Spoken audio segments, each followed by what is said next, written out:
Lovely viewers, this is Hello IT World Learning tutorial channel for you. Today in this tutorial I am going to show you how to set paragraph columns in Microsoft Word in Windows 11.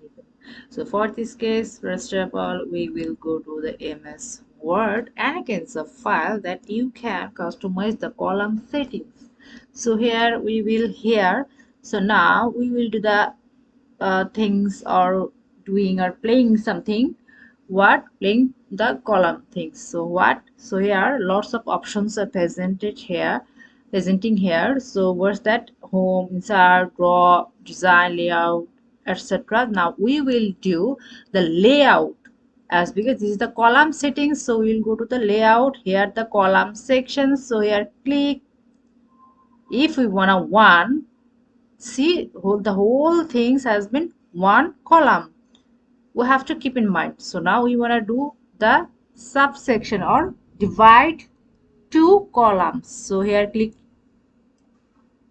see the thing has been broken and divided into two columns. So before we do the things, copy the paste, see, then we will get properly.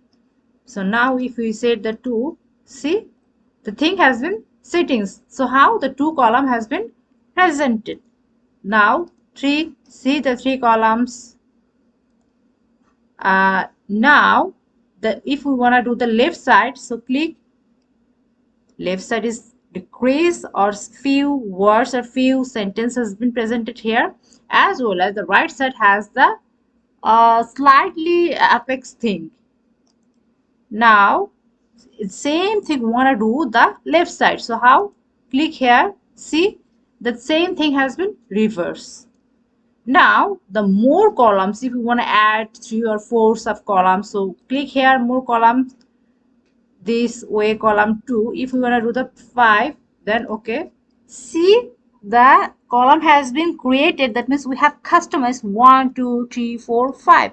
See, again we want to do the things,